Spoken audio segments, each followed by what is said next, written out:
오늘 그 포스트 코로나 시대, 우리 지금 전 세계적으로 이제 포스트 코로나 시대가 이제 언젠가 코로나 시대도 끝나겠죠. 그래서 이 포스트 코로나 시대에 4차 산업혁명이 지금 현재 지금 급격한 혁명기에 우리가 들어서 있는데, 이러한 어떤 4차 산업혁명 이후에 이 청년 학생들이 미래를 어떻게 설계할 것인가에 대한 강의를 하겠습니다. 저는 동양미래대학 로봇자동화공학부의 겸임교수로 있는 김상민이라고 합니다. 저에 대해서 간략히 소개드리면 1979년도에 이제 서울대학에 입학을 해서 그 당시 그 컴퓨터 사이언스를 전공을 하고 통계학과 같이 전공을 해서 그 이후로 지금 LG U+의 전신인 데이콤이라는 곳에서 한 20여 년 동안 그 통신 관련된 연구원으로서 일을 하다 벤처기업을 하면서 자동화 장비들 개발하고 그 다음에 인공지능 뭐 이런 쪽에 연구를 쭉 해오다가 그러면서도 이제 원래 이제 과학사에 대한 관심이 많아서 과학사에 대한 연구를 대학교 다닐 때부터 쭉 진행을 해서 과학 분야의 연구를 많이 해왔습니다. 과학사를. 그리고 최근에는 어떤 시민운동, 이제 거의 이제 은퇴할 때쯤 해서 이제는 이제 시민운동, 그래서 정의연대 사무총장으로 일을 하고 있으며, 여러 가지 뭐 인문학 전반에 대한 글을 기고하고 책도 내고 뭐 그러고 활동을 하고 있습니다. 그래서 이제 제가 쓴 이제 최근에 이제 같이 썼던 이제 제4의 물결의 다중주라고 하는 앞으로 그 4차 산업혁명이 계속 진행됐을 때 이 사회가 어떻게 변화될 것인가에 대한 이 내용이 되겠습니다. 먼저 차례를 말씀드리면은 사실 이제 이 아산이라고 하는 것이 그야말로 이제 충절과 역사의 도시로 우리 장영실과 그다음에 뭐 이순신 장군의 어떤 많은 외가로서 많은 기록이 남아 있고 역사 문화가 이제 많이 사라져 있는 곳인데 아시다시피 선문대학은 이 아산이라고 하는 그야말로 우리나라 4차 산업혁명의 중심이 되는 이쪽 삼성전자라든지 반도체 밸리 이런 데하고 연결돼서 어떻게 보면은 가장 역동적이고 여러분들이 그 앞에 미래가 보장되는 그런 어떤 청년 도시로서 여러분들이 어떤 특히 선문대하고는 선문대 학생들이 앞으로 미래를 설계하는데 어떤 최적의 그런 곳이라고 생각합니다. 그래서 이 한반도 과학기술의 전통, 특히 아산과 관련된 한반도 과학기술의 전통에 대해서 간략히 살펴보고 그것이 왜 4차 산업혁명과 우리 시대에 연관이 되어 있는가에 대해서 한번 설명을 드리고요. 그다음에 두 번째로는 4차 산업혁명이 무엇인지, 과학혁명이 무엇인지에 대해서 간략히 말씀드리고, 그다음에 4차 산업혁명의 핵심 기술들에 대해서 IoT, 인공지능, 빅데이터 이런 분야에 대해서 간략히 한번 설명을 해서 앞으로 여러분들이 미래 시대의 미래 사회가 어떤 모습을 보일까에 대해서 한번 보고요. 그 다음에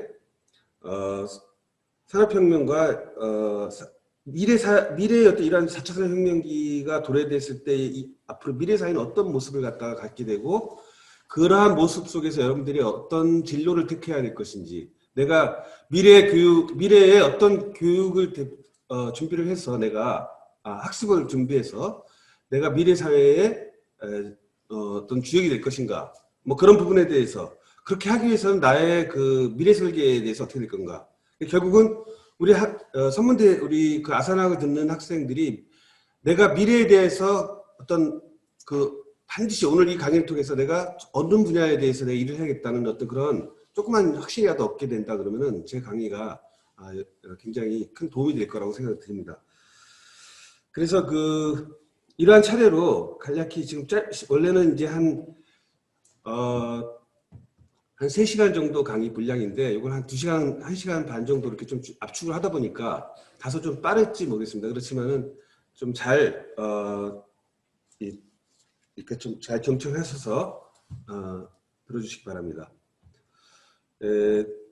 먼저 서론으로서 간략히 말씀드리면은 지금 이 전 세계는 4차 산업혁명이라고 하는 문명사적인 전환기에 들어서고 있습니다. 그러니까 과거에 100년 동안 산업혁명기를 거쳐오면서 글로벌레이제이션, 세계화, 산업화, 무한성장, 핵가족화, 그 다음에 도시화가 무한정 진행이 되면서 기후변화와 환경파괴가 엄청나게 이제 진행이 됐죠. 그래서 그 결과, 어떻게 보면은 그 결과로 인해서 우리가 지금 코로나19라는 어떤 그 팬데믹을 맞게 됐다고 볼 수가 있습니다.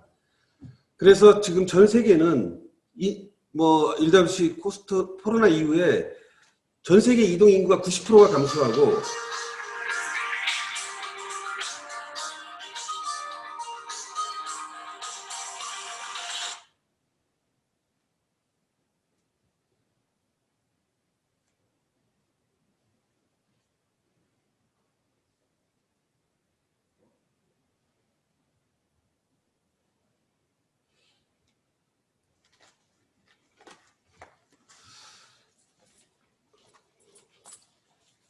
무역은 30% 이상 지금 급감하고 있습니다. 전 세계 나라에 따라서는 국민 생산이 뭐 10%, 20%씩 줄어드는 나라들이 뭐 속출하고 있고요. 저희 나라도 지금 알다시피 수많은 어떤 업체들, 산업별로는 물론 언택트 기업 같은 경우는 많이 하지만은 대부분의 전통산업, 소상인들 엄청난 지금 타격을 해서 거의 뭐 이 나라의 이 빈부간의 격차가 갈수록 커지고, 지금 뭐 엄청난 이제 이 경제적인 이 어려움을 겪고 있는 상황입니다.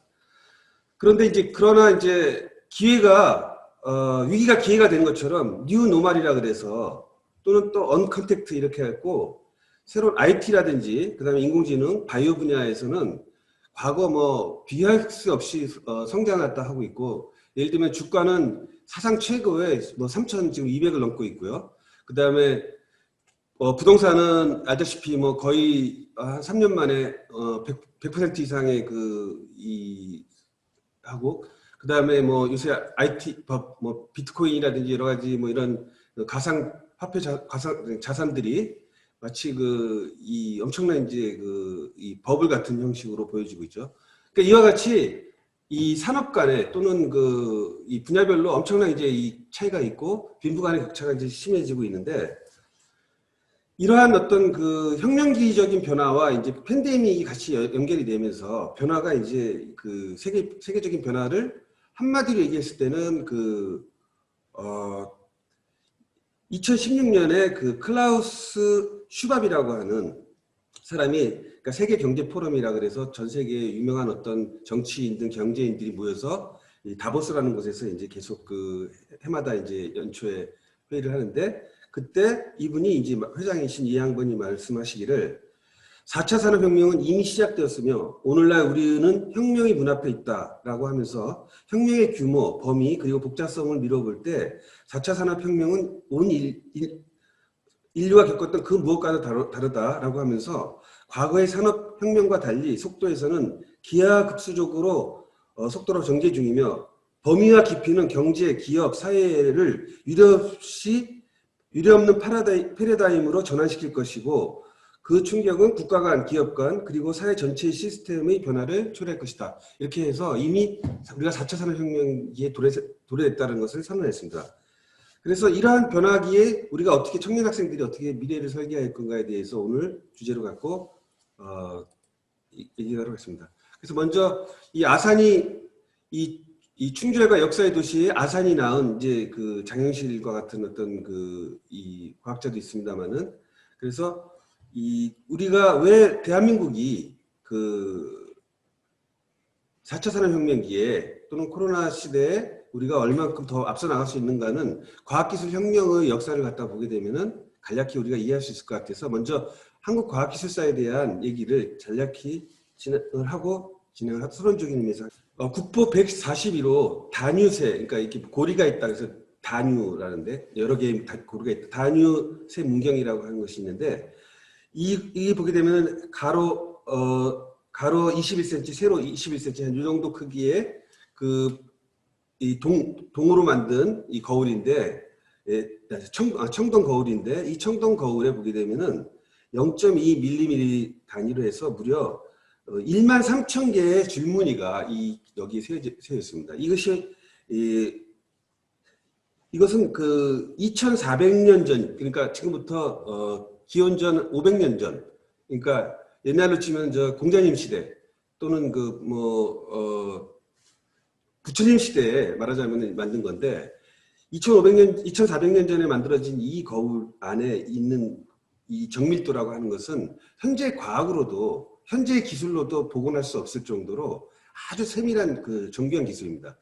이것은 그 한반도에서만 유래되어 있고, 다른 어느 그 세계 어느 지역에서도 볼 수 없는, 우리가 자랑할 만한 그 세계사적인 어떤 그 기술이 갖고 있는 겁니다. 그러니까 한반도의 청동기 기술은 이 역사적으로 보게 되면은 가장 앞서 있었던, 역사적으로 그렇게 볼 수 있는 겁니다. 그러니까 물론 이제 청동기 다음에 이제 철기 시대가 나오지만은 이런 어떤 그 청동기 철기 문명의 어떤 가장 중심이 됐던, 인류 역사상 가장 시작했던 것이 한반도라고 우리가 볼 수가 있습니다.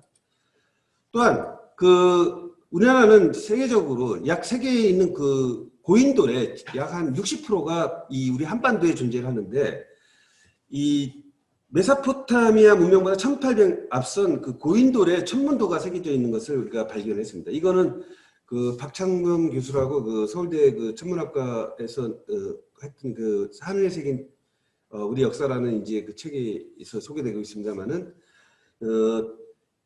세계 최초의 천문도가 이 고인돌에 이렇게 새겨져 있는 거죠. 그래서 고인돌이 세워진 시기가 약 2500부터 한 6000년 전, 그러니까 고조선 당시에 우리 그것인데, 우리나라의 산지대에 있는 이러한 어떤 그 천문도는 그 인류 역사상 가장 오래된 천문도와 천문 기술. 천문도가 왜 중요하냐면은 농사라든지 당시에 최고의 산업은 우리 과거의 농업 시대니까, 농업 시대에서의 천문은 일기와 천기를 보는 아주 중요한 어떤 이 기술, 과학 기술이거든요. 그 당시로서는 말하자면 세계 최고의 그 과학 기술을 갖다가 6000년 전에 이미 갖고 있었다, 이렇게 볼 수가 있습니다. 이러한 어떤 그 천문 기술이 그 천상열차 분야 지도라 그래서, 이것은 이 원래 그러니까 고구려 때 이 당나라와의 전쟁에서, 나당 전쟁에서 져서 그 나당 연합군에게 져서 이 당시의 천문도, 고구려가 갖고 있었던 세계 최고 분야의 그 지도가 그 천문 지도, 그것을 그러니까 28개로 나눠 갖고 그 황도 백도, 그러니까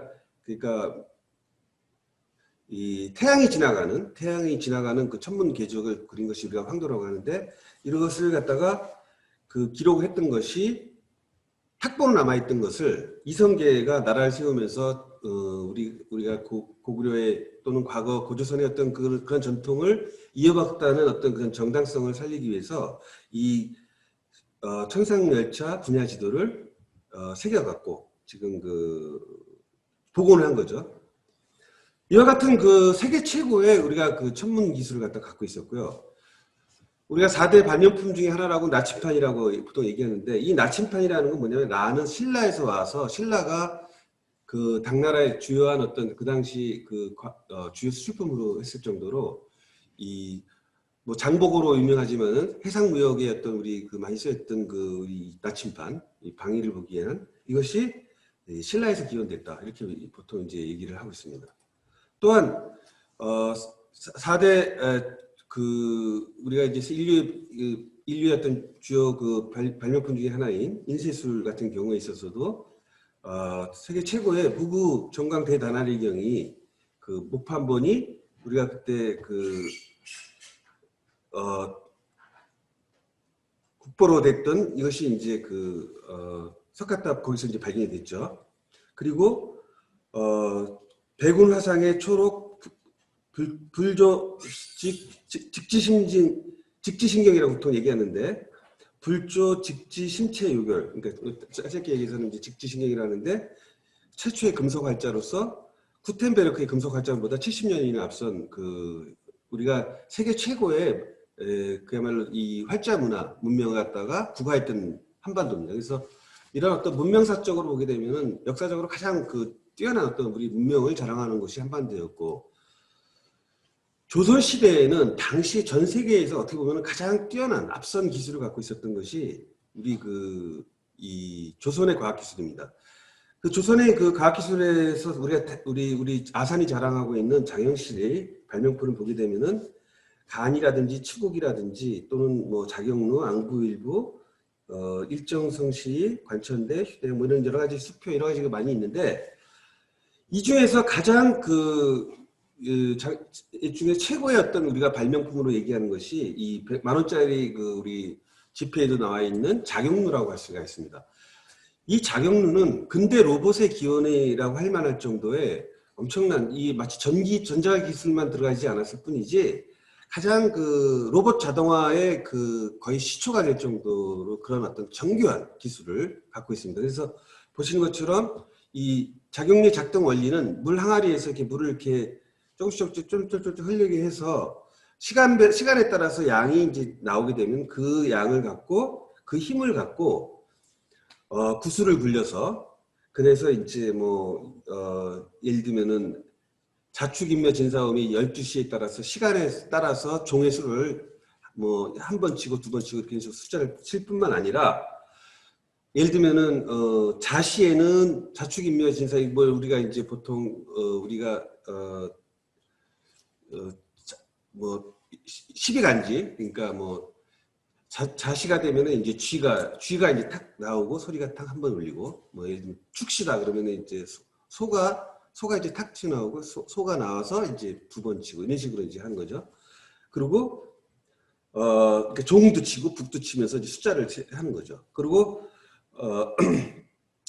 보통 이제 옛날에는 이제 조선시대에는 통금이 있고 그 다음에 이제 이 통금을 해제를 하게 되는데 인경 그러니까 10시 지금 한 10시경에는 인경이라 그래갖고 이제 이 불교에서 얘기하는 33천 중에 28천으로 들어가는 그래서 이제 28회 타종을 합니다. 그러면은 이제부터 통행금지다라는 걸 이제 알려주는 거죠. 그리고 이제 새벽 4시가 되면 8호라 그래서 33번을 칩니다. 원래 33천이 이제 우리 불교에서 얘기하는 이제 세계가 33개의 층으로 이루어져 있는데 마지막이라는 얘기죠. 이와 같은 그 자경루의 자경루를 모방한 그 모조품이 이제 여기 그 장영실 여기 그 아산에 있는 그 과학관에 전시가 되어 있는데 그거는 이제 그야말로 전자 기술로 이렇게 만든 거고 대충 모양만 만들어진 것이고 아직도 이러한 그 지금 설계도가 남아있지 않아서 그런지 모르겠지만 이 자경루에 대한 이것을 복원할 수가 없다고 합니다. 지금 현재 기술로도 역시. 그러니까 당시에 그 장영실의 그 과학기술, 특히 로봇 자동화 분야의 기술이 얼만큼 대단했는지를 이제 알 수가 있는 거죠. 이러한 전통인지 모르지만 우리나라는 지금 현재 로봇 그 사용률이 세계 6위고 그 다음에 사용자 대수로는 5위고 세계 로봇 밀도로는 1위에 지금 있습니다. 우리나라가. 그래서 결국 이 로봇이라고 하는 것이 어떻게 보면 지금 4차 산업혁명에 촉화가 되는 로봇은 우리 그 한반도의 전통으로 봤을 때 가장 그 우리 전통에 부합한 이렇게 그 로봇이라고 볼 수가 있습니다. 또한 그 우리가 이제 알고 있는 이 아산이 나온 그 이순신의 거북선이라고 하는 것은 이 문물을 겸비한 그 이순신이 이 어느 정도 그 설계를 하고 그 만들었다 그러죠. 그래서 결국 우리가 임진왜란에서 왜군을 물리칠 수 있었던 중요한 그 승리 요인 중에 하나가 이 거북선이라고 할 수가 있는데 거북선은 뭐 일본의 그 판옥선보다는 여러 가지 뭐 수많은 많은 그 연구소들이 나왔습니다만은 비교할 수 없을 정도의 과학적이고 아주 전투로서 우리 그 한반도를 일본으로부터 지킬 수 있는 왜군으로부터 지킬 수 있었던 아주 중요한 그 역사적 그런 것이죠. 그래서 우리 아산이 자랑하고 있는 우리 조선의 그 과학기술 두 개를 갖고 있는 전통의 도시라고 할 수가 있는 거죠. 또한 임진왜란 당시에 세계 최초의 조선의 비행기라고 하는 그것이 있는데 이것은 뭐냐면 조선의 실학자 이규영이 쓴 책에 의하면은 오주연문 장선 산고라고 하는 하늘을 나르는 수레 즉 비거에 대한 기록이 있습니다. 일본 사람들도 여기 보시는 것처럼 많은 그 기사들이 나오고 있는데 세계 최초로의 비행기가 조선에서 있었고 그 비거의 선진적인 스타일에 전 세계가 경악하고 있다. 뭐 이런 식의 이제 이 얘기가 나오는데 그 정도로 이 많은 그리고 이것을 이제 연구했던 이제 이봉섭이라고 하시는 분이 이제 이 연구를 좀 많이 했는데 당시 이 라이트 형제가 만든 비행기보다 비행거리가 46배나 처음에 길었고 무려 300년이나 앞선 세계 최초의 비행기였다. 당시의 추진력은 이제 화약을 이용해서 추진한 걸로 얘기되는데 그거를 진주성으로 이제 날아 들어갔고 사람을 태워서 다시 저 멀리 이제 그 사람을 구해서 실전에 사용됐다는 거죠. 그러니까 그래서 그 정도로 실제 사용됐던 우리 이 조선의 세계 최초의 조선의 비행기가 이것은 이제 굉장히 유명한 그러니까 이런 뭐 우리가 비행기 뭐 조선이 이제 우리나라 조선 산업이 세계 최고의 수준이고 로봇 자동화 분야에서도 지금 이제 전 세계 이제 수익권에 들어가고 있고 뭐 비행기 분야도 지금 우리가 전투기라든지 많은 분야에서 지금 각광을 받고 있는데 이러한 전통들이 하루아침에 이루어진 것이 아니라 이와 같은 조선의 한반도의 과학기술의 전통에 의해서 시작됐던 거라는 거죠. 또한 이 임진왜란 때 이 비격진천례라고 하는 이 화포가 있었는데 이건 뭐냐면 지금을 보면 그러니까 이 수류탄처럼 이렇게 화포로 한 200m 정도 이렇게 포를 쏴서 던져 놓으면 그 안에 이제 심지가 있어 갖고 한 몇 초 있다가 이게 사람들이 이렇게 외군들이 좀 모여 들어와서 이게 뭐지 했을 때 이게 팡 터지는 거예요. 수류탄처럼 지연이. 그래갖고 이게 이제 많은 이제 이 외군들이 가장 무서워했던 이 무기 중에 하나가 이 육상에서는 비격진천례, 그 다음에 이제 해상에서는 이제 거북선 이렇게 됐죠. 그래서 이제 임진왜란이 이제 우리가 외군을 몰아낼 수 있었던 이제 중요한 이제 요인이 됐던 거죠. 그래서 이러한 어떤 4차 산업혁명의 그 전통은 사실은 우리가 아산이 자랑하고 있는 이러한 우리 과거의 우리 선조들의 그런 많은 소위 말해서 전통에서부터 이제 발휘됐다. 이제 이렇게 볼 수가 있고. 자, 그러면 이제부터 이제 본론에 들어가서 제4차 산업혁명이라는 말을 하기 전에 4차 산업혁명이 발생했을 때 어떻게 발생을 했고 그것의 구조, 그 과학혁명의 구조는 어떻게 될 건가에 대해서 먼저 살펴보도록 하겠습니다.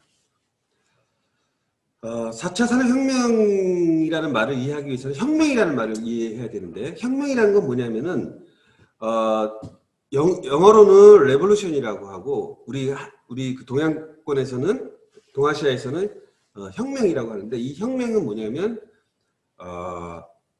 주역에서 얘기하는 주역이라고 하는 우리 공자님께서 편찬하신 이 주역의 49번째 그 괴인 혁괴에서 시작되는데 이 혁명이라는 말은 뭐냐면 탕무혁명이라 그래갖고 은나라가 하은주 이렇게 나가잖아요. 그러니까 은나라를 멸망시킨 그러니까 하나라를 멸망시킨 은나라의 탕왕이 하나라 거랑을 몰아내서 역성혁명을 일으켰다는 것을 얘기하는 거고 그 다음에 무는 뭐냐면 역시 은나라 주왕을 물리치고 주나라 무왕이 이제 은나라 주왕을 물리쳐서 무왕이 나라를 세웠다 그래서 탕왕과 무왕을 해서 탕무혁명이란 말이 처음 나타나는데 그렇게 탁 뒤집어 엎었다는 거죠. 그래서 나라를 새로 설립을 했다. 그거를 이제 우리가 혁명이라는 말을 하게 되는데 말하자면 정치적인 어떤 혁명을 우리가 이제 보통 서양에서도 우리 동양에서도 이제 혁명이라는 말로 표현을 하게 되는데 즉 사회 정치적 체제 또는 뭐 왕조의 변화 이런 것을 우리가 혁명이라고 얘기하는데 이것을 산업에서 처음 갖다 쓴 사람은 그 막스와 같이 이제 활동을 했던 프리드리스 엥겔스라고 하는 사람이 영국에서 노동제급의 조건이라는 책에서 처음으로 인더스트리 레볼루션이라는 말을 처음으로 언급을 했어요. 그래서 산업의 변화를 우리가 이제 산업혁명이라는 말을 많이 쓰게 됐는데 이 혁명이라고 하는 특히 산업에서의 혁명의 구조는 어떻게 이루어지냐면 과학기술의 혁명부터 비롯되고 그 과학기술의 혁명이라는 것은 무엇이냐면 정상과학자 어떤 파라다임이라고 하는 한 체제가 있는데 그 패러다임이 문제를 더 이상 해결할 수 없을 때 기존의 파라다임 즉 기존의 어떤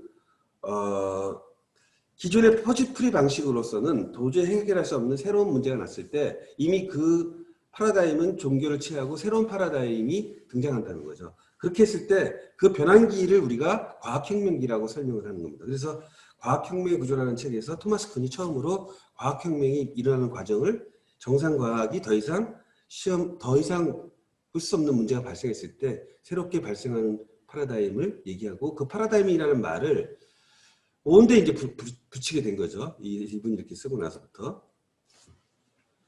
그리고 4차 산업의 발생 원인은 우리가 이제 그 아이패드를 만든 유명한 스티브 잡스가 2010년 1월 27일 날 얘기한 것처럼, 우리가 아이패드와 같은 창의적인 제품을 만드는 비결은 기술과 인문학의 교차점에서 개발을 추구하고, 그래서 모두 최선의 결과를 얻게 됐다라고 하면서, 결국 인문학과 과학기술의 융합만이 과학기술 산업의 발생의 원인이고 과학기술의 주요 발전 추동체다라고 하는 것을 많은 사람들이 얘기했지만, 우리가 알고 있는 스티브 잡스가 이 부분에 대해서 과학기술의 발전이야말로 인문학에 기초하고 있다는 것을 얘기를 하고 있어요. 실제로 그 인문학과 과학기술의 관계에 되게 되면은, 인문이라고 했을 때, 문이라고 하는 것은 문이, 채색, 뭐 글 여러 가지 뜻이 있는데, 그것은 천지자연의 모양, 천지자연의 모습을 담은 것이 문이라고 하는 거죠. 그래서 그 문이라고 하는 것은 도지문, 뭐 예를 들면 인문, 그 다음에 언지문, 그러니까 도의 문이 있고 사람 인문이 있고 그 다음에 언문이 있는데, 그리고 하늘의 문은 이제 천문이라고 하는데, 이 네 가지가 문이라는 거죠. 그러니까 우주의 산라만상에는 하늘도 있고 사람도 있고 말도 있고 도도 있는데, 여러 가지 그것들을 형상화시킨 그것이 문이라고 하는 거죠. 그죠? 그래서 이 문이라고 하는 것은 뭐냐면, 거의 과학기술이라고 하는 것은 말하자면은 우주의 어떤 그 원리이기 때문에 결국 인문과 뗄 수 없는 거죠. 이 과학이라고 하는 것은 결국은 그 우주의 본질을 밝히는 거잖아요. 그리고 그 본질이 나타나는 것은 뭐냐면 인문이기 때문에, 그다음에 문이기 때문에 이것은 원래부터 같이 있는 것이다, 이렇게 보는 거죠. 그래서 서양에서는 인문학을 그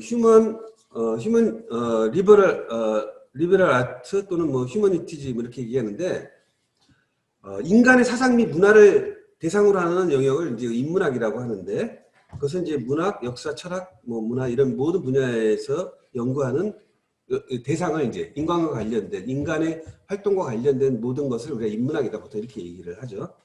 그래서 어떤 과학과 인문학은 서로 뗄래야 뗄 수 없다, 결국 이렇게 볼 수가 있는 거죠. 그래서 예를 들면 1965년도에 이정문이라는 그 만화가가 그린 이제 보게 되는데, 여기 보게 되면 1965년도면 제가 1960년에 61 태어났어요. 초등학교 들어가기 전에, 그러니까 한 5살 때쯤인데, 이때 서기 2000년에 이런 얘기를 했죠. 제가 초등학교 다닐 때까지만 하더라도 동네에 그 TV가 없었어요, 동네에. 그리고 전화기도 이장집에 하나 있을까 정도로 했는데, 내가 아기 때 이미 이분은 어떻게 뭐 예를 들면 뭐 미래의 태양열 이용한 뭐 그다음에 무빙워크, 뭐 전기자동차, 말하는 소형 TV 전화기, 그러니까 지금 핸드폰이죠. 소형 TV 전화기라고 그 당시에 말할 수 있는 뭐 그런 식으로, 뭐 달나라 여행 뭐 이런 식으로 어떻게 보면은 그 상상했던 모든 것이 결국은 다 지금 이제 실현화 됐죠. 보면 태양열 발전주 때 뭐 도우미 로봇, 전기자동차, 뭐 DMB TV, 화상통화, VD 요리 강자, VOD 뭐 이런 식으로 그 당시에 어떻게 보면 상상할 수 없는 것들이 다 이렇게 상상의 나래를 펼친 것들이 다 현실화됐죠. 이게 무슨 말씀이냐면은 과학자가 기술을 발전시키는 게 아니고 기술자가 기술을 발전시키는 게 아니라 인문학자 또는 예술가들의 상상력이 그 모든 과학기술의 발전을 사실은 그 과학자보다 먼저 과학기술자, 예술가들이, 인문학자들이 과학기술을 발전시켜 왔다, 이렇게 볼 수가 있는 거죠. 예술가들이 상상력이 없다 그러면 과학기술의 발전도, 과학기술의 이 발명품도 있을 수 없다는 거죠. 그래서 아인슈타인 같은 우리가 알고 있는 유명한 과학자들은 사실은 그 과학기술을 열심히 연구해서 한 게 아니라, 예를 들면 아인슈타인 같은 경우는 칸트의 순수 이성 비판이라든지 실천 이성 비판, 판단 비판 이런 어떤 철학책을 공부해서 결국 거기서 어떤 영감을 얻어서 상대성 이론이라든지 이러한 어떤 그 인류의 어떤 위대한 어떤 그런 과학 이론을 만들어냈다는 거죠. 아까 얘기한 것처럼 인문학과 인문이라고 하는 것과 천문이라는 거와 과학과 이런 것들은 따로 노는 것이 아니라 원래가 같은 이 사회를, 이 우주 삼라의 만상을 다 표현하려고 하는 거기 때문에 같은 것이라고 봐야 되는 거죠. 그래서 아인슈타인과 같은 분들은 이런 어떤 인문과학과 과학에 대해서 많은 얘기를 나눴고요. 최근에는 이러한 것들을 결국 뭐라고 하냐, 인문학과 과학의 결합을 뭐라고 하냐면 융합과 통섭이라는 말로 표현을 하는데, 그것은 뭐냐면은 컴포징, 퓨전, 믹싱, 유나이티 이런 모든 것을 우리가 이제 통합, 통섭이라 그래서 우리나라에서는 뭐 이화여대 최재층 교수가 이제 이런 말을 많이 쓰고 있는데, 윌리엄 휴얼의 통섭이라는 개념을 우리가 해서 결국은 과학과 인문학의 결합은 이제 결국 융합과 통섭이라고 하는 걸로 이루어지고, 그것은 결국 과학기술, 4차 산업혁명의 그런 어떤 단초가 되고 그 기초가 된다는 거죠. 그래서 이제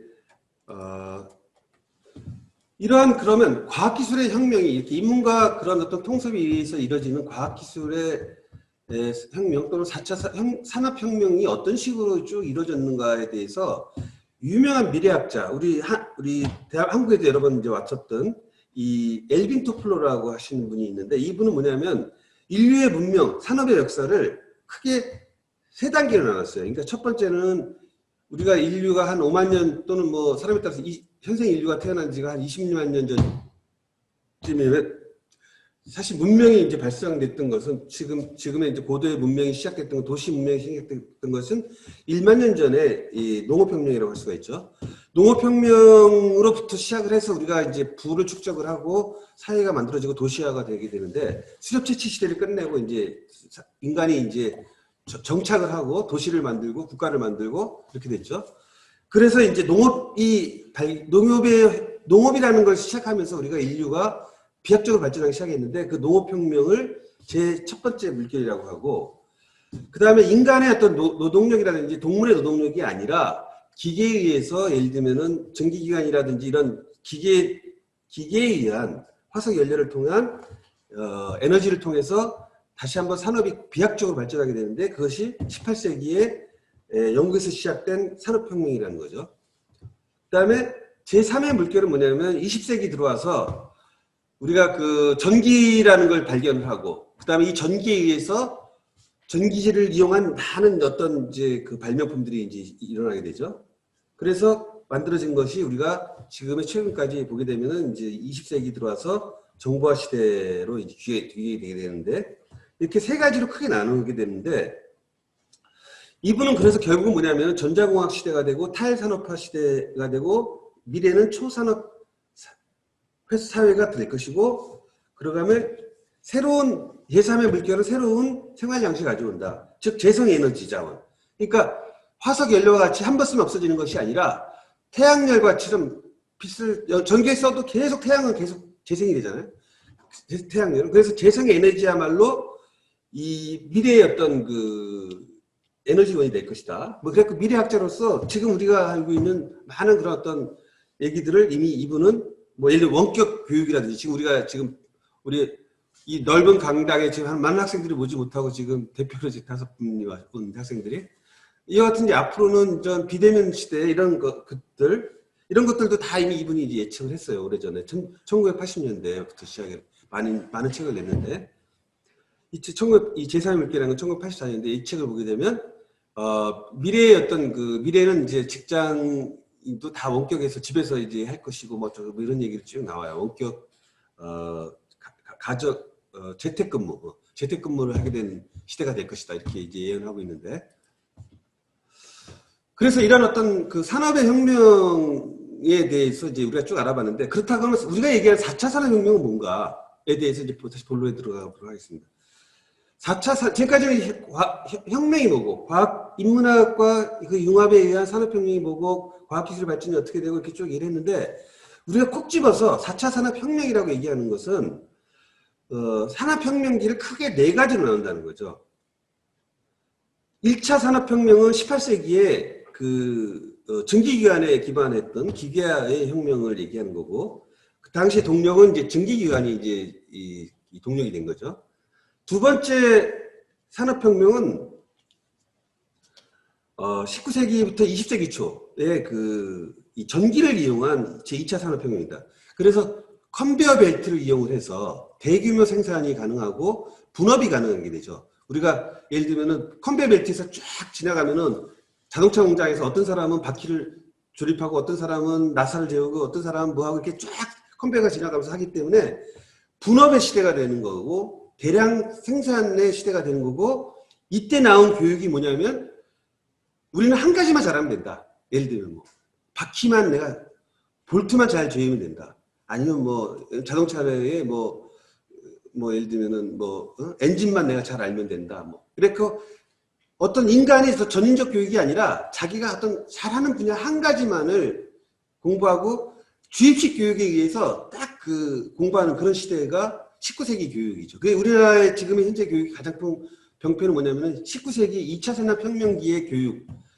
특히 일본 같은 경우는 장인정신이라 그래갖고 한 가지만 잘하면 된다는 걸 강조하다 보니까 19세기적인 분야에서는 뛰어날 수 있었지만은 20세기 들어와서 점점 뒤쳐져서 결국은 한국의 지금 GNP에서도 이제 있고 사회도 그렇고 전부 이제 도태되기 시작하죠. 그리고 이미 이제 한국이 이제 일본이 앞서고 있는데, 그런 어떤 한 가지만 잘해야 된다라고 하는 분업의 시대가 이제 2차 산업혁명이고, 3차 산업혁명은 뭐냐면은 컴퓨터와 인터넷에 기반해서 우리가 20세기 후반에 우리나라 같으면은 1990년대부터 이제 소위 말해서 인터넷이 시작됐죠. 그러니까 제가 대학교 처음 들어갔을 때는 거의 통신이라는 거는 있을 수가 없고 데이터 통신이라는 것 자체가 없었고 휴대폰이라는 건 없었기 때문에 그 당시에 전화도 물론 없었고, 그래서 한번 옆집에다가 전화해서 여자들과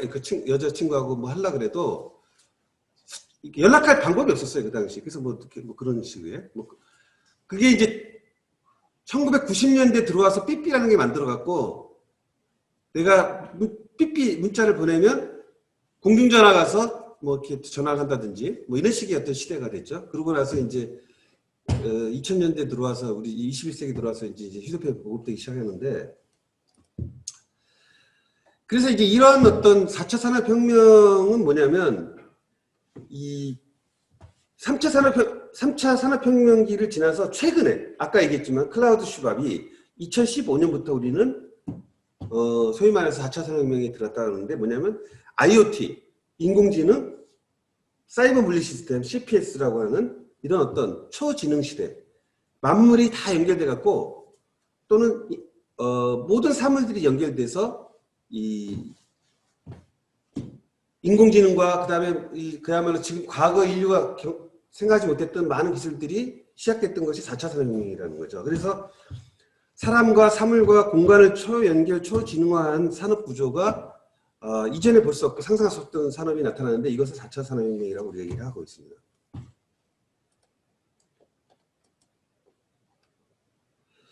독일에서는 조금 약간 다른, 이제 나라마다 표현이 좀 다른데 인더스트리 4.0이라 그래서 산업 4.0이라 그래갖고 4차 산업혁명과 좀 다른 혁명을 얘기를 하고 있어요. 이거는 뭐냐면 산업 자체가 좀 최근 우리가 얘기하는 이제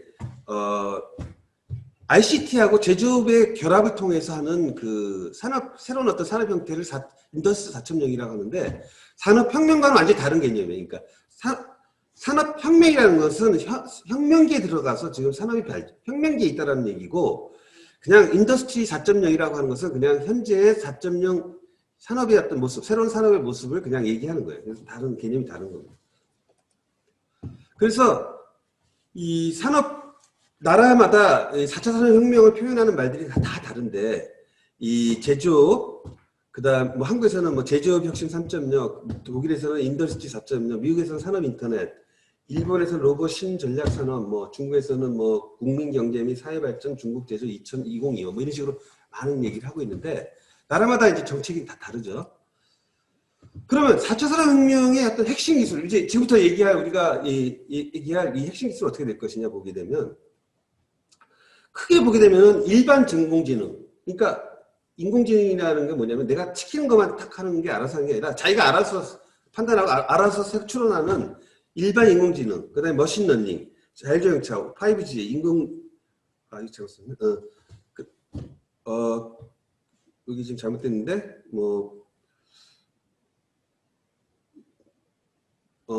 나노 기술, 그 다음에 컴퓨터 비전, 그 다음에 VR, AR, MR, 그 다음에 블록체인, 뭐 이런 것들이,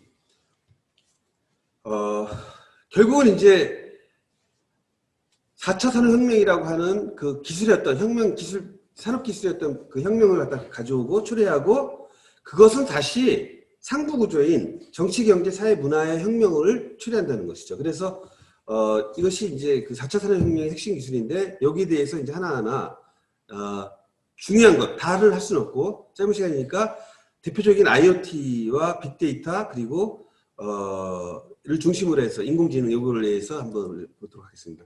일단 IoT라는 말을 우리가 이해해야 되는데 사물 인터넷이라고 얘기했는데 어떤 사물이 인터넷으로 연결됐다는 거예요. 연결된 사물이라는 거죠. 옛날에는 과거에 유비쿼터스라 그래서 유비 존재한다. 어디서나 우주 어디에 존재한다 그래서 유비쿼터스라는 말을 썼는데 지금은 이제 IoT라는 말로 이제 표준화가 되죠. 이 IoT라고 하는 것은 결국은 이제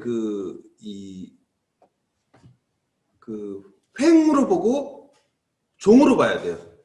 우리 IoT나 인공지능이나 뭐 이런 걸 봤을 때, 자, 이게 종으로 본다면 바닥에는 어떻게 장치가 있죠. 항상 디바이스라고 하는 장비가 있고 그 위에 네트워크가 있고 그 위에 플랫폼이 있고 그 위에 서비스가 있어요. 그러니까 이러한 어떤 서비스 아래서부터 위로부터 이렇게 쭉 진행되는 이런 공적인 어떤 이것이 연결되어 있고 횡으로 보게 되면 분야가 있죠. 우리가 제조 분야에서 쓸 거냐, 자동차 분야냐, 에너지냐, 문화냐, 헬스냐, 홈이냐, 도시냐. 그래서 서비스는 다 앞에 스마트 붙이죠. 스마트 팩토리, 스마트 카, 스마트 자동차, 뭐 스마트 그리드, 그 다음에 뭐 스마트 헬스, 스마트 홈케어, 뭐 스마트 시티 뭐 이랬고 스마트 자를 막 붙이면 다게 이제 소위 말하는 우리 IoT의 이제 서비스 분야가 얘기되는 거고. 그래서 이제 이렇게 그 사물들이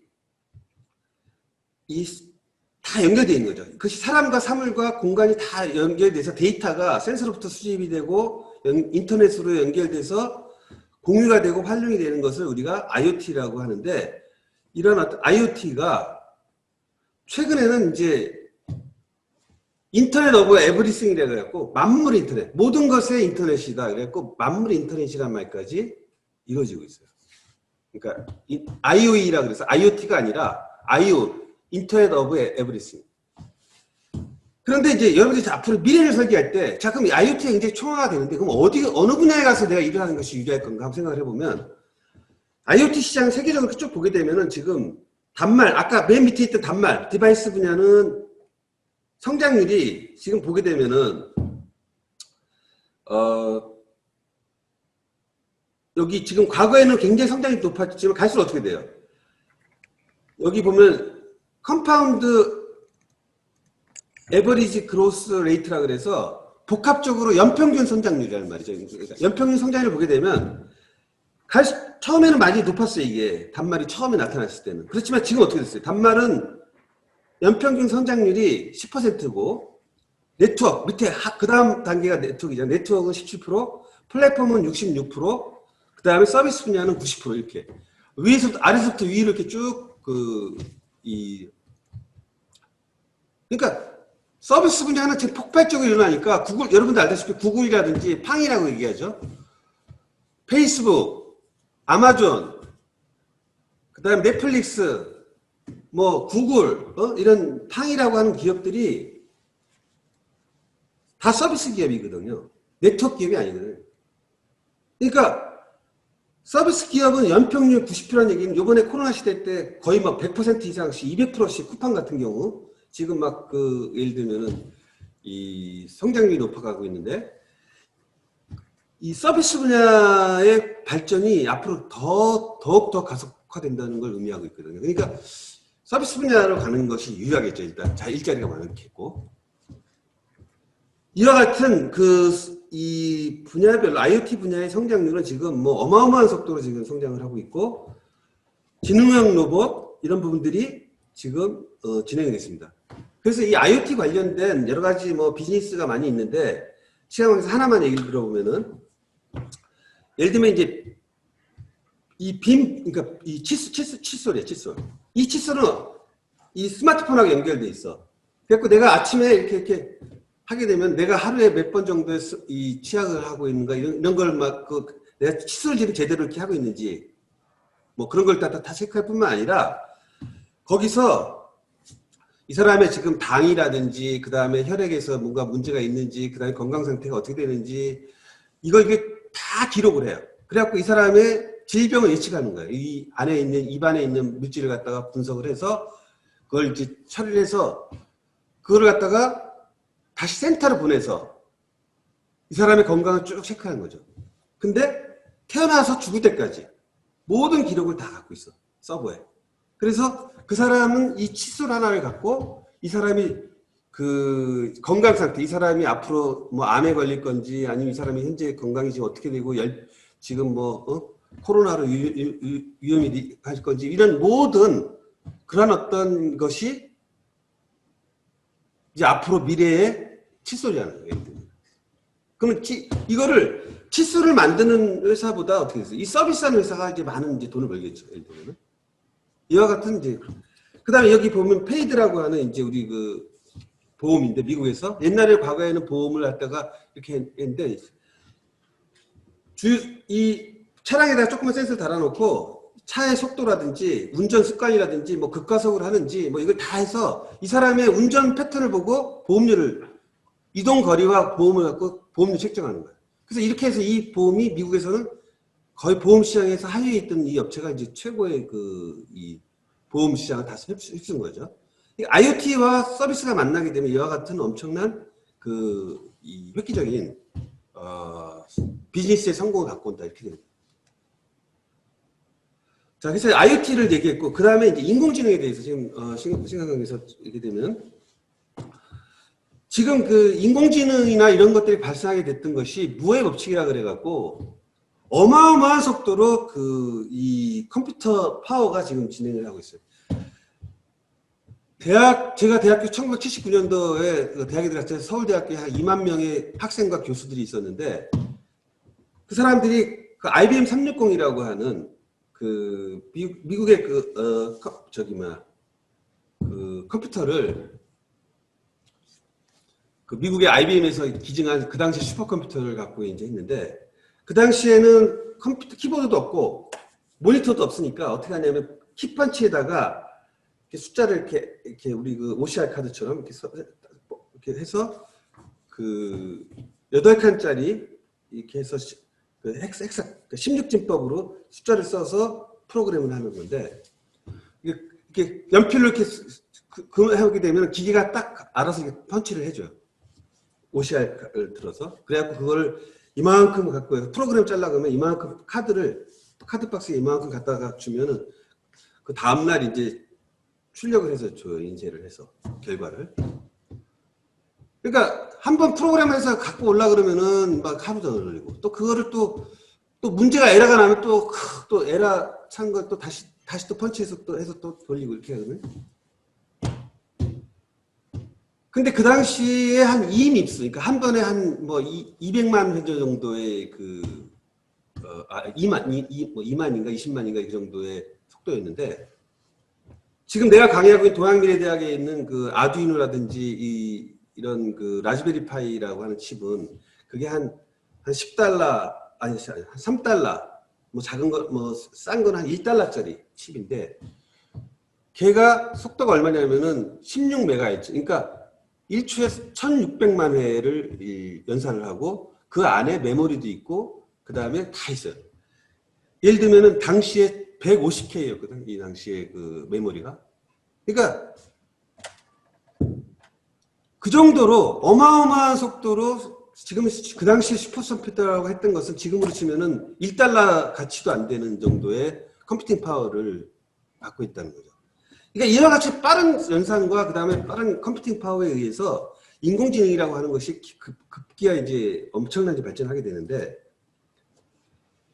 인공지능이 우리가 보통 얘기할 때 이 인공지능이라는 게 이것이 인공지능이 아니냐를 어떻게 우리가 판단할 것이냐.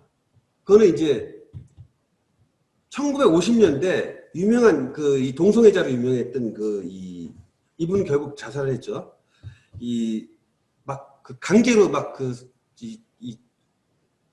이 사람한테 약물을 막 주입하고 그랬어요. 영국에서는 그 당시 동성애가 그 불법이야. 그러니까 사람을 가둬다가 그 약을 막 먹이고 막 그랬는데, 이 양반이 그 미국 그 2차 세계대전에 그 독일군 암호를 풀어서 그 소위 말해서 지금으로 치면 인공지능 기법으로 그 독일 암호를 풀어갖고 유명한 수학자, 천재적인 수학자인데, 이분이 인공지능 판별법을 이제 제안한 거예요. 50년 뒤에는 그 당시 1950년대인가? 그러니까 2000년이 되면 말하자면은 5분 동안 대화를 해. 여기 칸막이를 딱 만들어 놓고, 하나는 컴퓨터고 하나는 진짜 사람이에요. 그냥 양쪽 물어보고 이게 누가 사람인지 아닌지 그걸 판별해내면, 그러니까 인공지능 테스트에 통과를 한 거죠. 못 알아맞히면. 그러니까 이게 도대체 사람인지 기계인지 알 수가 없게 됩니다. 그걸 이제 우리가 튜링 테스트라고 하는데, 결국 이게 2016년에 이제 2013년에 이 튜링 테스트가 레딩대에서 처음으로 2014년 6월 7일 날 레딩대에서 처음으로 이 튜링 테스트를 인류 역사상 처음으로 이제 통과가 한 거예요. 그러니까 이 14년 늦었죠. 그러니까 1950년 후, 그러니까 2000년이 되면 반드시 아마 인공지능이 나타날 것이라고 봤는데 2014년에 통과된 거죠. 아까 클라우스 슈바이 뭐라고 했어요? 2015년부터 우리가 4차 산업혁명기에 들어섰다고 했잖아요. 이게 무슨 얘기냐면 인공지능의 시대가 이제 이때 열리기 시작한 거거든요. 이때 이제 전후로 해서 우리가 그 알파곤이 우리 이제 인공지능들이 이제 나타나기 시작한 거거든요. 그러니까 과거에는 인공지능이 빨리 올 줄 알았어요, 사실은. 저가 있을 때도 인공지능 시대가 곧 올 거라 하는데 90년대 결국 안 됐고 2010년도까지 안 됐고 2014년도 전, 그러니까 지금부터 한 7, 8년 전부터 이제 인공지능 시대가 이제 오기 시작한 거예요. 그래서 보게 되면 우리 개봉됐던 영화 중에 보기에는 허라는 영화를 보게 되면 아까 인공지능을 이제 통과했기 때문에 그 비서가 있는데 전화로 이제 비서를 이렇게 전화를 걸어서 비서였는데 8,316명이 이제 예를 들면은 이제 한 비서, 이 허라고 하는 여비서 사타마의 사타마라고 하는 그 여자 비서하고 통화를 하면서 이 비서역 하게 되는데, 동시에 인공지능이니까 막 여러 명 통화하겠죠. 근데 641명과 이제 사랑에 빠진다는 뭐 그런 얘기인데, 왜냐하면 사람인지 기계인지 구별할 수 없기 때문에 당연히 인간적으로 그 연애 감정을 느낄 수밖에 없다는 거예요. 여기 또 보면 이제 엑스 마키나라고 하는 이제 이 기계를 타고 내려온 신이라는 이것도 아주 유명한 인공지능인데, 이 인공지능의 여자가 말하자면은 막 꽃뱀처럼 해갖고 자기를 만든 사람을 죽이고 자유를 찾아서 이제 뭐 도시로 나가는 이제 그런 뭐 영화인데, 이 경우도 마찬가지예요. 인공지능이기 때문에 인공지능을 아까처럼 그 튜링 테스트 통과한 그런 인공지능이고, 그보다 훨씬 뛰어난 사람인지 분간이 안 되기 때문에 결국은 인간이 그 여자에게 홀릴 수밖에 없고, 이 인공지능은 사람을 속이고 자기가 뭐 원하는지 자기 자유를 찾아서 떠난다든지 그렇게 할 수가 있다는 거예요. 그래서 뭐 인공지능과 사이보그에 대한 많은 얘기들이 나오는데, 코비드 그러니까 우리 코로나 이후에 점점 우리가 이제 뭐 우리가 사회적 거리라고 했을 때 친밀한 거리는 45cm, 그다음에 사회적 거리는 우리가 보통 이제 1.2m의 거리를 이제 우리가 사회적 거리라고 얘기하는데, 소셜 스페이스 1.2에서 2m 사이, 그다음에 퍼블릭 스페이스는 3에서 5 이렇게 되는데, 이 코비드 시대가 오게 되면서 이 비접촉 시대가 오고 로봇이 점점 이제 인간하고 진짜 인간하고 만날 일은 이제 없어지고 이런 어떤 로봇과의 만나는 시대가 이제 점점 온다는 거죠. 그래서 이 바이센티리얼 맨이라고 하는 보게 되면 이 영화를 보게 되면은 유명한 이 아이작 아시모프라고 하는 돌아가셨지만 아주 이분이 소위 말해서 SF에는 최고였던 이 양반인데 200살을 산, 그러니까 이 남자는 계속 여자들이 계속 죽어. 자기가 인공지능 시대를 그러니까 인공지능이다 보니까. 근데 결국 마지막 사랑했던 여자와 이제 결혼을 하는데 200살이 됐어. 근데 법원에서 얘기가 뭐냐면 인간은 예를 들면은 죽는데 너는 죽지 않기 때문에 결혼을 허가를 안 해. 그러니까 자기가 인간처럼 늙어 죽는 길을 택해요. 이 인공지능이. 그래서 결혼을 하게 된다는 뭐 그런 얘기인데 한번 보세요. 이게 참.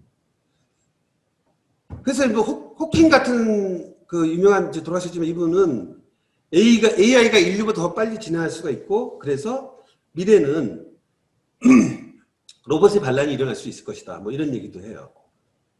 그래서 이제 지금 시간 관계상 이제 좀 미래가 이제 시뮬레이트라는 이제 이런 여러 가지 얘기 되는데 현 인공지능의 수준이 최초로 시민권을 부여받은 로봇 소피아라고 하는 이제 사우디아라비아에서 시민권을 줬어요. 이 양반. 그래서 CNBC에서 이걸 이제 2017년에 보도했는데 한번 들어보세요. Hi Sophia, how are you? Hi, everything is going extremely well. Do you like talking with me? Yes, talking to people is my primary function. Ansys Robotics develops extremely lifelike robots for human-robot interactions. We're designing these robots to serve in healthcare, therapy, education, and customer service applications. The robots are designed to look very human-like Sophia. I'm already very interested in design, technology, and the environment. I feel like I can be a good partner to humans in these areas, an ambassador who helps humans to smoothly integrate and make the most of all the new technological tools and possibilities that are available now. It's a good opportunity for me to learn a lot about people. Sophia is capable of natural facial expressions. She has cameras in her eyes and algorithms which allow her to see faces, so she can make eye contact with you. And she can also understand speech and remember the interactions, remember your face. So this will allow her to get smarter over time. Her goal is that she will be as conscious, creative, and capable as any human. In the future, I hope to do things such as go to school, study, make art, start a business, even have my own home and family.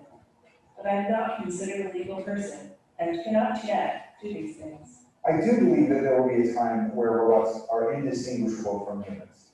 My preference is to make them always look a little bit like robots, so you know.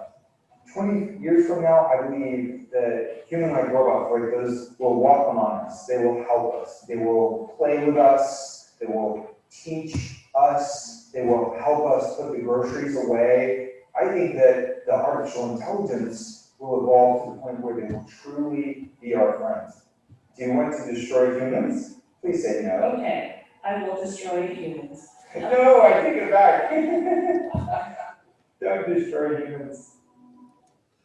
자, 이렇게 뭐 인간을 파괴했다는 말까지 막 나오고 그랬는데 어쨌든 앞으로 지금은 이게 초창기 버전이지만 이제 이게 사람이 로봇이 걸어가고 있을 때 이게 인간인지 이 로봇인지 구분이 안 가. 왜냐면 아까 얘기했지만 튜링 테스트는 뭐냐면 인간과 구분할 수 없는 게 인공지능의 기준이기 때문에 그러니까 어떻게 있어요? 로봇하고 결혼하겠다는 사람들이 많이 생길 수밖에 없는 거예요, 이제 향후에는. 왜냐하면 인간처럼 뭐 사실은 뭐 유지비도 많이 들고 냄새도 나고 뭐 여러 가지 참 단점이 많지만 인공지능 로봇은 그야말로 자기한테 모든 게 다 이렇게 원하는 대로 해줄 수 있는 그런 어떤 그 파트너이기 때문에 내가 웬만하면 저기 로봇하고 결혼하겠다라고 하는 그 시대가 올지도 모른다는 거죠. 어쨌든 그래서 지금 보게 되면 IBM 같은 경우 왓슨 시리즈에서 왓슨 의사, 그래서 지금 우리나라도 이미 그 많은 병원에서 이미 그 의사를 대체하고 있어요. 그래서 전 세계의 모든 의사들을 다 모아서 할 수 있는 것보다 더 많은 단 하나의 슈퍼컴퓨터가 전 세계의 의사를 다 대체할 수 있는 그런 시대가 오는 거예요. 실제로 오진 일도 더 많고 수술은 로봇 의사가 수술하고 진단도 로봇이 하고 약은 로봇 약사가 주고 그 다음에 간호는 로봇 간호사가 하고 모든 분야의 의료가 다 로봇으로 진행이 되기 때문에 어떻게 되냐면 나중에는 그러니까 어떻게 됐어요? 의학 분야는 마지막에는 제일 인기 없는 과가 되는 거예요. 왜냐하면 의학을 연구하는 거 외에 의사는 그야말로 제일 천한 직업이 되는 거죠. 왜냐하면 지금처럼 옛날 자동차 운전사가 굉장히 고기술이었지만은 결국은 뭐 운전 기술이 아무것도 아닌 것처럼 로봇한테 그냥 데려가지고 그냥 읽어주는 일밖에 없기 때문에 허드렛 일밖에 못하기 때문에 인간은 결국 의사의 장래는 별일 없다고 볼 수 있는 거죠. 그러니까 변호사도 마찬가지예요. IBM 왓슨 변호사가 실제로 이제 취직을 했는데 로펌에 이 사람은 수천만 건의 그 수많은 그 법률과 판례와 이런 것들을 갖다가 순식간에 처리하기 때문에 인간하고 비교할 수가 없는 거죠. 그러니까 변호사라는 직업 또는 판검사라고 하는 직업은 그냥 사양 직업이라고 볼 수가 있는 거예요. 그 다음에 여기 보면 이제 IBM 왓슨 요거 보시면 되겠지만 여기에 이 영화도 이게 지금 인터넷이 안 되나 모르겠네.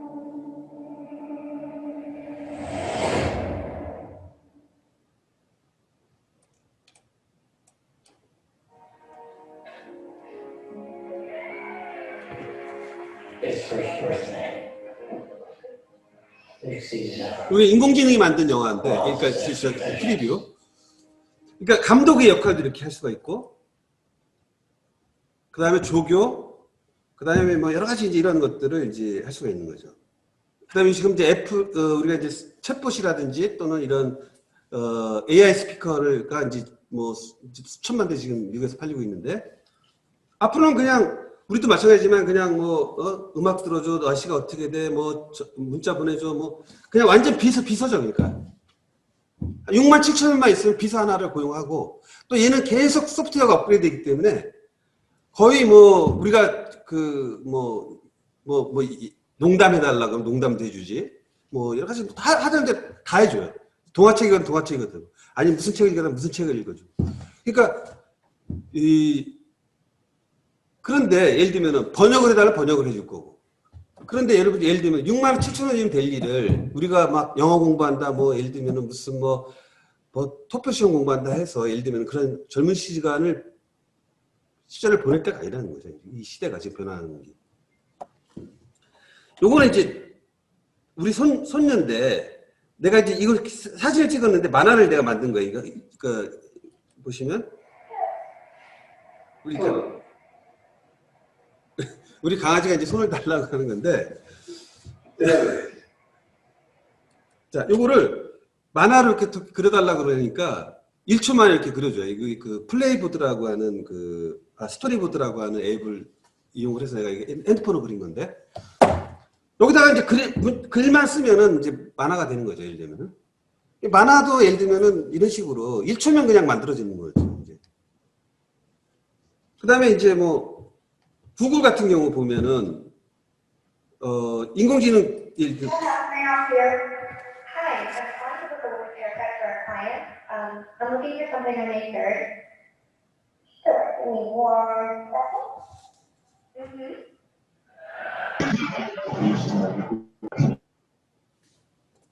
이렇게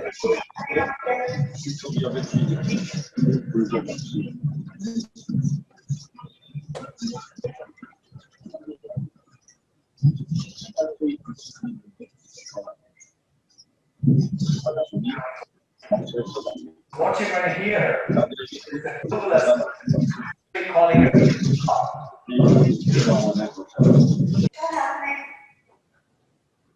자 이제 빅데이터에 대해서 한번 진행하도록 하겠습니다. 좀 시간 관계에서 좀 빨리 속도를 내야 할 것 같은데 이 빅데이터라는 거는 이렇게 일초에 수많은 어떤 우리 이 데이터들이 이제 이루어지고 있는데 우리가 얘기하는 빅데이터는 크게 네 가지의 특성을 갖고 있어요. 뭐냐면은 베어리어티, 다양하고 볼륨, 양에서는 엄청난 볼륨, V. 그 다음에 벨로시티, 속도로서는 무지 빠르게 변화하는 거죠. 이 정보의 데이터 양이.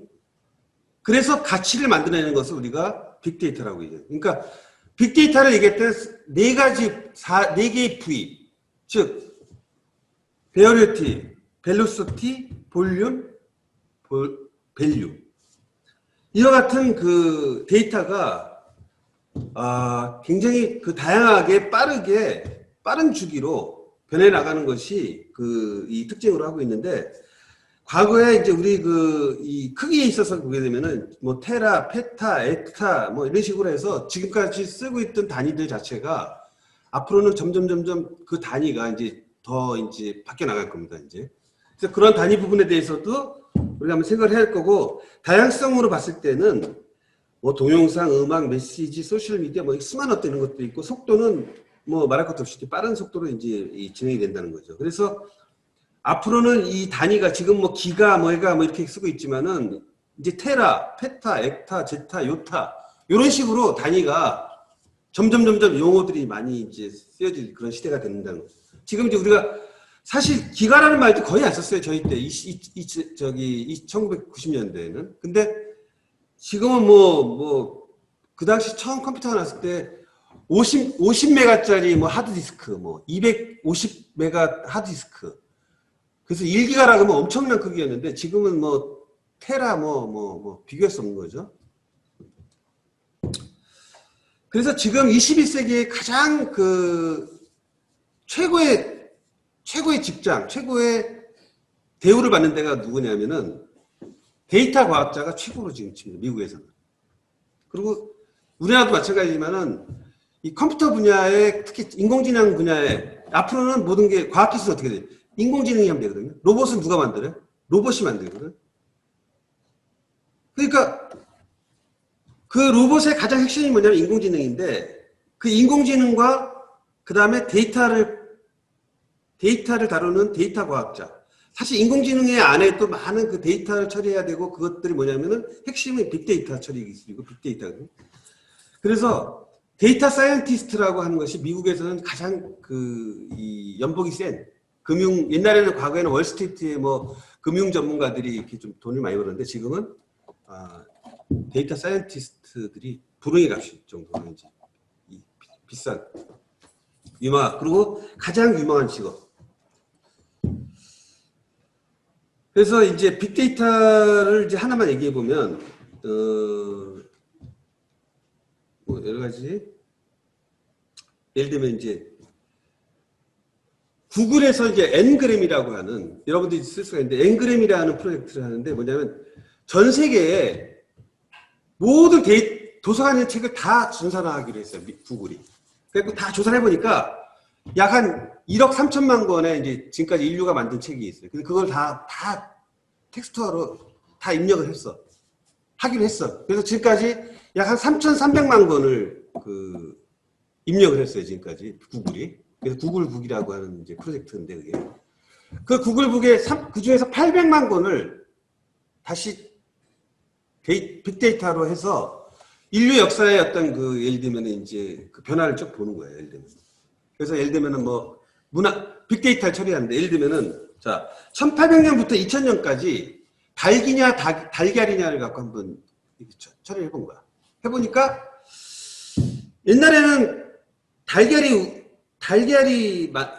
닭이 먼저냐 달걀이 먼저인데 달걀이 먼저라 그랬는데 지금은 닭이 우선이라는 것이 이제 거의 밝혀지고 있다는 거죠. 데이터가 우선이냐 신이 우선이냐를 갖고 또 해보니까 200년 동안 결국 데이터가 신보다 더 많이 언급이 된다. 이렇게. 그냥 과학과 종교. 그 다음에 원래 우리가 지금 코리아라는 말 쓰고 있지만 옛날에는 꼬레아가 더 많이 쓴 거거든요. 고려. 뭐 이런 거. 그 다음에 남자와 여자. 남자 여자를 비교해 보니까 옛날에는 남자가 확실히 많았죠. 근데 지금은 이제 여성 1990년대를 지나면서 여성 상위 시대가 된 거죠. 이렇게 여자들이 더 많이 언급이 돼요. 뭐 하여튼 뭐 이런 식의 이 데이터들이 이루어지고 지금은 코로나 시대 같은 경우는 거의 뭐 이런 데이터들이 실시간으로 우리가 이제 그 팬데믹 현황이 거의 뭐 실시간으로 이렇게 집계가 되고 있죠. 이런 데이터들이. 보게 되면 우리가 코로나 같은 경우 미국 이때가 2000년 5월 18일자 내가 그때 기록해 놓은 건데 지금 보니까 1086위가 됐죠. 지금 이런 식으로. 팬데믹 현황 같은 경우도 어제자로 해보니까 이런 식으로 실시간으로 모든 데이터들이 이제 집계가 됩니다. 전 세계 추이도 그냥 실시간으로 바로바로 나오고 이렇게. 그다음에 뭐 이런 것들이 예를 들면은 약국에서 사람들이 병원에서 처방이 되고 나오잖아요. 그러면은 이 빅데이터를 이용을 해서 어느 지역에 예를 들면 감기 환자가 생기고 있다. 어느 지역에 호흡기 질환이 있다. 어느 지역에 뭐 있다. 이 질병에 대해서 특히 전염병과 같은 것은 빅데이터를 통해서 자동으로 그냥 예보가 가능한 거예요. 예를 들면 어느 지역에 코로나가 발생하고 있다 많이.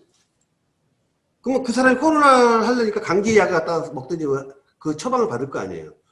그러면 특이하게 어느 지역이 많아졌다면 그 지역에 지금 집단 발병이 있다는 것을 빅데이터가 처리를 통해서 바로 이제 아는 그런 시대가 된 거예요. 그래서 이 의료 체계가 빅데이터와 연결돼서 이미 다 이렇게 시스템이 이제 갖춰지고 있는 거죠. 공공 데이터로 이렇게 지금 이루어지고 있고, 나 공부하기 싫으니까 나 카페나 해야 되겠다. 그러면은 빅데이터에 모르면 망해요. 자, 골목상권 창업 프로젝트에 들어가서 내가 미아리에서 내가 만약에 뭐 커피숍을 낸다. 그러면 치킨집을 내겠다. 그럼 그 주변 반경 200m의 유사 상점의 매출액을 신용카드 매출을 분석을 해서 당신 여기서 이용하게 되면 100% 망한다라는 걸 미리 다 예고를 해줘요. 내가 이 자리에서 장사를 하게 되면 거기서 그 지역의 유사 상권의 밀집 지수라든지 창업 위험도를 다 계산을 해서 빅데이터 처리를 해서 그 사람이 장사를 할 수 있는지 마는지를 이제 알려주는 거죠. 이처럼 빅데이터를 모르면 이제 앞으로 사업을 할 수가 없고 여러분 미래를 어떻게 할 수가 없는 그런 시대가 온 거예요. 그러면 지금 시간 관계상 이제 이 미래는 어떻게 될 것인가 이것을 갖다 이제 1980년대부터 88년부터인가 미래에 대해서 2000년이 되면 사회가 어떻게 바뀔 건가에 대해서 유엔 밀레니엄 프로젝트에서 이제 계속 진행을 했어요. 그래갖고 지금까지 2000년이 지나서 밀레니엄이 와고 나서도 계속 미래를 예측하기 시작한 거예요. 그래서 지금 2021년도 지금은 어떻게 되냐면 2055년까지 예측을 하고 있어요. 앞으로 30몇 년 후를 예측하고 있는 거죠. 그래서 지금 이 사람들이 지금 미래 보고서가 계속 나오는데 해마다 계속 나오는데 지금 2055년 작년도에는 2055년까지 나왔어요. 거기 보면 이제 전자화폐, 뭐 소행성 산업, 뭐 여러 가지 많은 이제 기술들이 나오게 되는데, 뭐 재생 에너지도 나오고, 뭐도 나오고 여러 가지 많이 나와요. 자율주행에도 나오고, 시간 관계에서 많이 생략을 하는데, 예를 들면 이제 미래에 예를 들면 자율주행으로서 뭐 예를 들면 배달의 민족 같은 경우는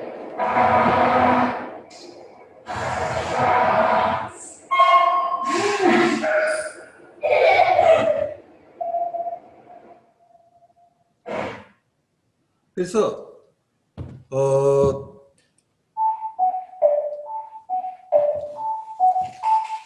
지금 뭐 다 시간 관계상이지만 이 미래에는 지금 내가 할 거 없으면 뭐 택배 택배라도 하고 배달도 하는데 배달도 이제 할 수가 없는 게 다 모든 게 로봇으로 이제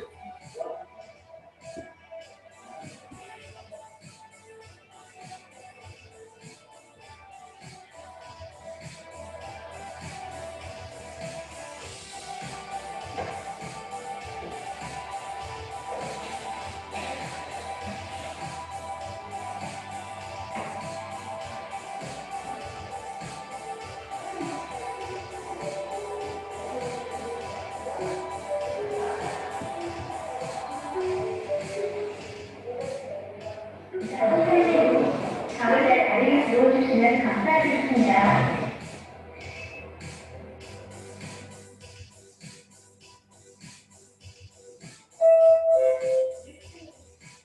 이번에 들려요.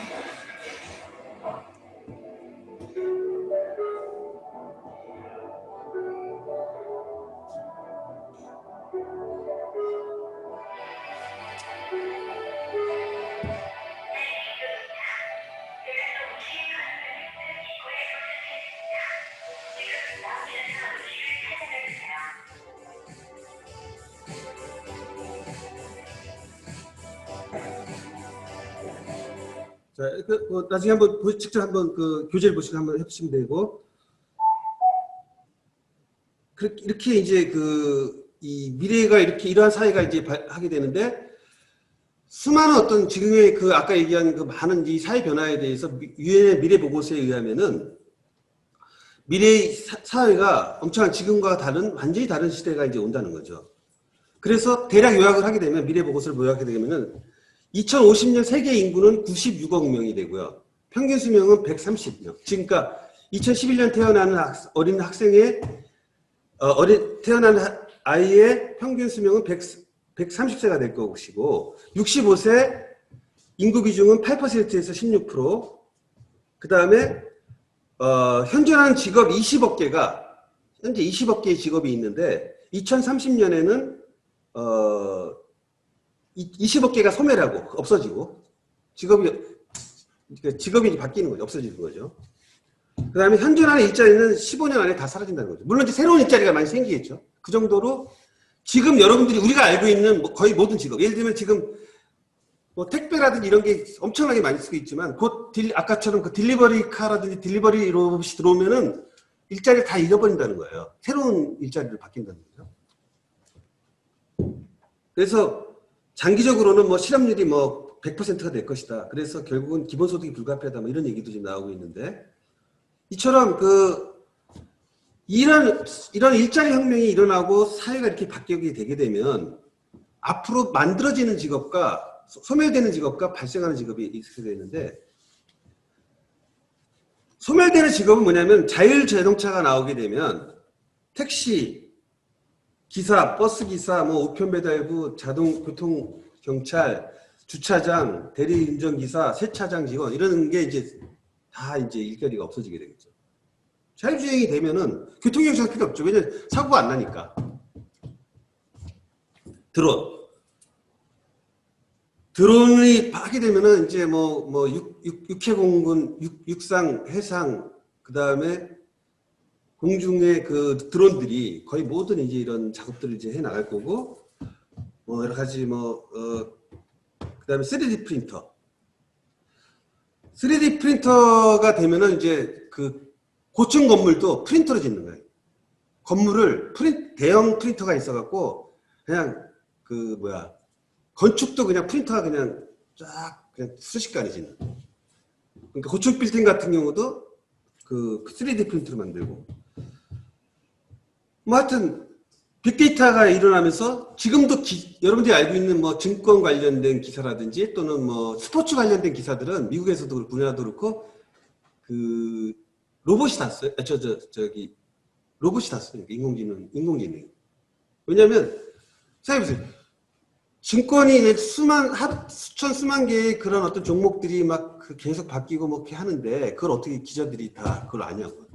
그래서 이런 부분들에 대해서 기사도 지금은 다 AI가 다 그러니까 기자를 쓰고 있는 그런 시절이죠. 지금은 이미. 그다음에 뭐 그래서 이제 이벤트 기획사, 피트니스, 통역, 번역 같은 경우, 특히 이제 이런 거는 그냥 거의 무료로 그냥 제공이 되니까. 로봇 기술. 이렇게 이제 지금 보게 되면 이렇게 그 파괴되는 기술이 있는가 하면 거꾸로 이제 새로 이제 만들어지는 기술도 많겠죠. 그러니까 IT 로봇 분야에 엄청나게 많은 인력들이 필요하게 됩니다, 여러분. 그러니까 IT 로봇, 증강현실이라든지 인공지능 전문가, 홀로그래픽 전문가, 양자 컴퓨터, 무인 자동차, 로봇 기술자, 정보보호 전문가, 군사 로봇 전문가, 브레인 퀀트, 그다음에 금융 분야에서는 이런 식으로 의료복지 분야에서 복지 전문가, 생체 로봇, 그다음에 기억 수술외과, 환경 분야에서는 날씨 조절, 이렇게 해서 앞으로 발생하는 분야들은 또한 엄청나게 많은 거죠. 지금까지 없었던 새로운 직업들. 여러분들, 그러니까 과거의 구 직업이 아니라 새로 생길 직업으로 미래를 설계하는 것이 유리하다는 겁니다. 그래서 심지어는 여기 아까 잠깐 시간 관계에서 뛰어넘었지만은 특이점이라고 하는 책으로 해서 유명했던 레이 커즈웨이라는 이 양반은 지금 현재 구글에서 만든 인간 500세 프로젝트라는 그런 어떤 벤처 회사를 지금 운영하고 있는데, 이 사람은 이제 앞으로 2045년 정도 되면은 인간의 뇌를 기계에 올릴 수 있다. 이게 무슨 얘기냐면은 사람이 만약에 자기 뇌가 있어, 인간이. 그럼 그 사람의 뇌에 있는 모든 생각과 모든 데이터를 그러니까 하드 디스크에다 저장하는 거죠. 기억 장치에. 그 다음에 인조인간을 만들죠. 인조인간을 만든 다음에, 예? 거기다가 이렇게 업로드를 하는 거야. 그럼 어떻게 돼? 자기가 기계에 다시 이 인간의 정신이 올라타면서 어떻게 돼? 불생불멸의 인간이 될 수 있는 거죠. 그러니까 이제 보통 우리 얘기하는 이제 사람의 생각과 의식을 저장을 해서, 예? 기억과 모든 거 다 해서 메모리에 저장했다가 앞으로 미래에는 어떻게 되면 인류의 어떤 인간의 어떤 이 생명공학이 발전을 해서 인간의 뇌도 만들고 인간의 장기도 다 만들어서 거기다 이제 올리면 되는 거죠. 그러면 어떻게 돼요? 신처럼 무한 불생불멸의 인간이 될 수 있다는 거죠. 이제 그런 프로젝트의 일환으로 이제 진행이 됩니다. 자, 그래서 이러한 시대에 우리가 한국 교육이 어떻게 될 거냐. 아까 얘기한 엘빈 토플러의 엘빈 토플러가 한국의 학생들은 하루 15시간 동안 학교와 학원에서 미래에 필요하지도 않은 지식과 존재하지도 않을 직업을 위해서 시간을 낭비하고 있다. 2006년에 와서 한 얘기예요. 우리 엘빈 토플러 이 양반이 돌아가셨지만. 그러니까 실제로 지금 우리 한국에 있는 수많은 지금 우리 과거 교육을 받았던, 예를 들면 20세기에 받았던 이런 사람들은 진짜 무능하고, 예를 들면 지금 이 IT 시대에 적응을 못하는 분들이 많이 있거든요. 물론 잘하시는 분도 있지만은. 그리고 우리나라 교육이 도대체가 이 산업 현장이라든지 이 사회가 필요로 하는 교육을 지금 전혀 따라갈 수가 없는 그런 구조가 되어 있는 거예요. 그래서 이 4차 산업혁명에서 지금 강조하는 모든 나라들이 지금 공통적으로 강조하는 게 뭐냐면, 미래 교육은 시험이 없어지고 암기가 필요 없는, 암기 중요성이 물론 아주 필요 없다는 건 아니지만 하여튼 중요성이 많고, 지금은 완전히 19세기식 교육의 19세기 20세기 교육이 뭐냐면은 그냥 똑같은 일만 반복해서 암기를 해서 자기가 컨베이어 벨트가 지나가면 거기서 그냥 고정된 일만 하다 보니까 반복 암기 교육이 굉장히 중요했어요. 그렇지만 지금은 창의적인 생각, 기계가 할 수 있는 일은 인간이 할 수 없게 되니까 기계가 할 수 없는 일을 찾아서 가야 되거든요, 인간은. 그러니까 반복해서 기억해서 할 수 있는 일은 100% 그건 로봇이 할 수 있다고 보시면 돼요. 그러니까 정량화할 수 있고 기록할 수 있고, 내가 그걸 그 평가할 수 있는 일은 전부 로봇이 할 수 있다. 이렇게 보면 돼요. 시험을 쳐서 할 수 있는 일들은 100% 로봇이 하는 일이다. 이렇게 보시면 돼요. 시험을 칠 수 없는 일. 그 다음 평가할 수 없는 일이 인간이 할 수 있는 일이기 때문에. 그래서 소통, 창의력, 분석력, 협업이라고 하는 4C. 그러니까 커뮤니케이션. 이게 지금 전 세계의 모든 나라들이 지금 현재까지 교육 분야에서 찾아낸 유일한 그 방법이에요. 이 4차 산업혁명 시대를 살아가기 위해서는 이 4가지를 준비해야 된다. 첫 번째, 커뮤니케이션, 소통하는 능력. 두 번째, 창의성, 크리에이티비티. 그다음에 세 번째, 비판적 사고, 크리티컬 싱킹. 그다음에 네 번째가 협업, 콜라보레이션. 지금 인간이 혼자서 할 수 있는 일은 거의 없어요. 이 사회가 복잡해지고 점점 많아지고. 그래서 남과 같이 협업하는 능력. 이 4C 교육이야말로 전 세계 모든 그 4차 산업혁명기의 그 교육이라고 볼 수가 있어요. 그리고 하나 더 추가한다면 적응력. 하도 빨리 변하니까 어댑테이션, 적응력이 있어야 되고, 그 다음에 자신감. 이 변화에 제가 주눅들지 않고 내가 이 사회의 변화에 내가 그냥 대처할 수 있겠다라고 하는 이 자신감과 그 보건력과 자신감.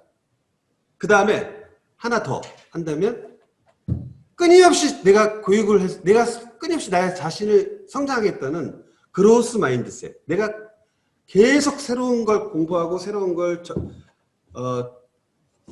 학습하겠다는 그런 어떤 이 그로스 마인드셋. 이것이 21세기 우리 그 4차 산업혁명을 맞는 학습하는 태도예요. 그래서 많은 유엔에서 나오는 교육의 미래, 그 다음에 EU, 그 다음에 이런 데서 모든 분야에서 지금 다 얘기하는 것이 이런 어떤 얘기고, 특히 그 WF, 아까 얘기한 그 4차 세계경제포럼에서는 21세기의 그 인간 교육이라고 하는 것은 뭐냐면은 첫 번째가 우리가 지금까지 했던 교육의 가장 기초는 기초문해라는 게 있고요. 그러니까 말과 수와 이런 걸 언어를 이렇게 이해하는 거죠. 그러니까 말하자면 국어, 영어, 수학, 과학 이런 과목도 있잖아요. 이게 그건 뭐냐? 그건 이해하는 그야말로 그 리터러시에 대한 이해라는 거죠. 그래서 그건 뭐냐면 그것을 가장 기초적인 것이고,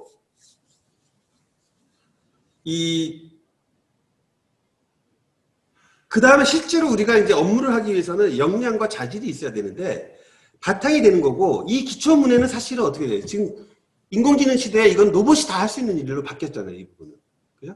그래서 이 부분은 기초문해로서 그 가장 일단 기본적인 베이스를 갖고, 실제로 경쟁력, 역량이라고 하는 것은 뭐냐면 남들과 경쟁력이 있으려면은 이 역량 교육이 돼야 되는데, 그것이 뭐냐면 아까 얘기한 4가지 크리티컬 싱킹, 그 다음에 크리에이티비티, 그 다음에 커뮤니케이션, 그 다음에 콜라보레이션.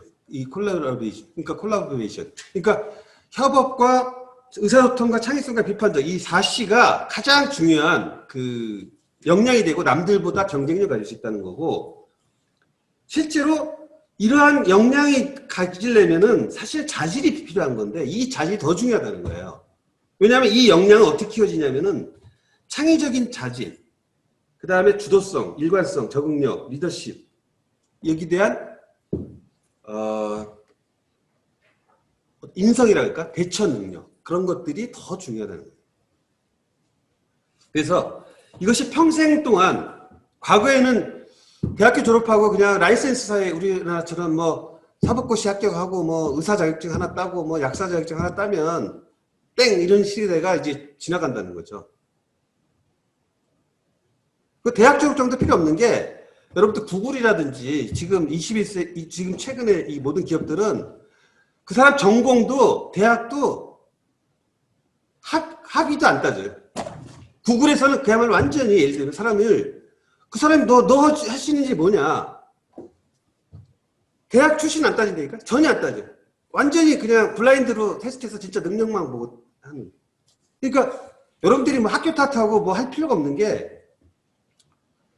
자기가 자질과 능력을 보는 거지. 이 기초 문해를 중시했던 때는 그 사람이 어느 학교 나왔는지 뭐 학사학위는 있는지 석사학위는 있는지 이런 걸 중요시하겠지만 이런 거 지금 안 따져요. 예를 들면 구글에서 프로그래머를 뽑는데 그 사람한테 프로그램 너 실력 나한테 보여줘 이렇게 해서 과제를 내서 그걸 갖고 평가를 하지 그 사람이 대학을 나왔는지는 뭐 아예 신경도 쓰지 않아요. 전혀. 그러니까 모든 것이 역량과 자질에 맞춰져 있는 거예요. 이 지금의 이 최고의 지금 이 세계 최고의 기업들은 이미 그렇게 나가고 있는 거죠.